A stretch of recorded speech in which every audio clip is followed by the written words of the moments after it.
Hai semuanya, Assalamualaikum warahmatullahi wabarakatuh.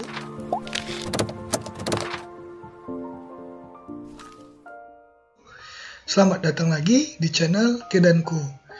Di video kali ini, saya akan berbagi dengan teman-teman masih tema yang sama, Google Form. Namun sebelum itu, jangan lupa like, share, dan subscribe jika teman-teman suka dengan video yang ada di channel saya. Oke, selamat menyaksikan.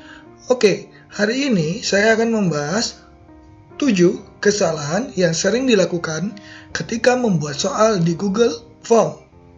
Untuk itu, kita mulai dari yang pertama. Yang pertama, bisa dilihat di sini. Ketika kita membuat soal, kita membuat judulnya di sini. Namun kita lupa membuat judulnya di sini. Maka dari itu, ini kesalahan yang sangat penting sebenarnya. Kita harus membuat judulnya di sini. Kenapa demikian? Ketika kita ingin mencari kembali soalnya di Google Drive kita, ketika ini tidak diisi, kita tidak bisa mencarinya atau men-search-nya. Dan kita bingung. Oleh karena itu, jangan lupa untuk memastikan kita memberikan juga nama di sini. Itu kesalahan yang pertama. Kesalahan yang kedua.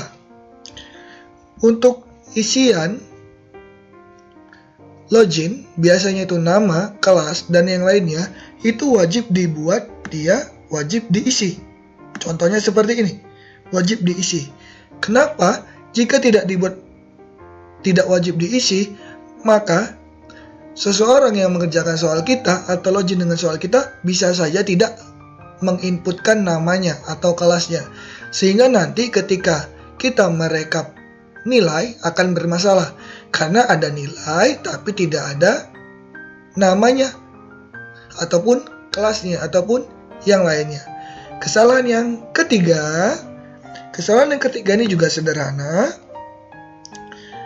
Tidak ada pembatas antara login ataupun biodata siswa dengan soal. Seharusnya ada pembatas. Kenapa demikian? Ketika nanti soal dikerjakan, jika tidak ada pembatas, maka ketika login langsung muncul soalnya. Jadi sebenarnya itu salah. Seharusnya dikasih pembatas. Bagaimana caranya? Ini contoh tidak ada pembatas. Kita klik di kelas ataupun di atasnya. Kemudian kita pilih ini. Tambahkan bagian. Klik.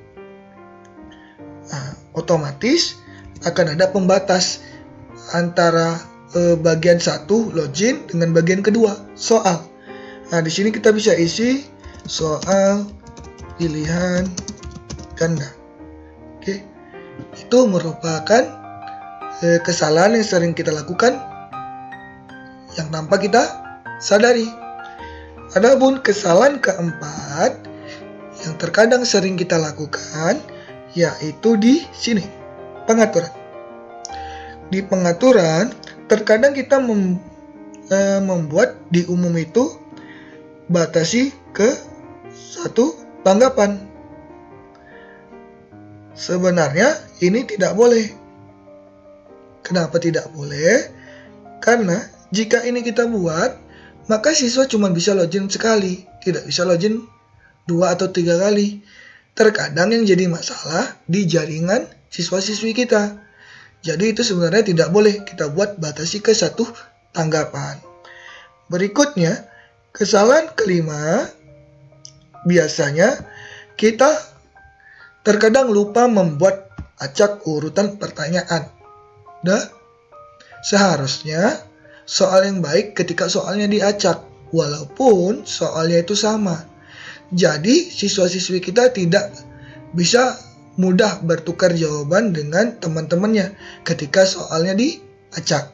Adapun kesalahan ke-6 di sini di quiz. Kita lupa membuat soal itu menjadi quiz. Ya. Jadi kita cuma membuat soal saja, tapi kita lupa membuat soal menjadi quiz. Otomatis ketika kita lupa membuat soal menjadi quiz, soalnya tidak bisa dikasihkan skor dan dikasih kunci jawaban. Nah, itu juga perlu dipahami. Dan kesalahan yang terakhir, di kuis terdapat responden dapat melihat pertama, pertanyaan tidak terjawab, kedua, jawaban yang benar, ketiga, nilai dan poin. Sebaiknya ketika melaksanakan ujian, ini sebaiknya dikosongkan. Kenapa demikian? Karena alangkah lebih bagusnya siswa-siswi tersebut dapat melihat jawabannya atau dapat mengetahui mana pertanyaan yang benar, mana pertanyaan yang salah. Nah, itu memang benar, tetapi ada masalahnya.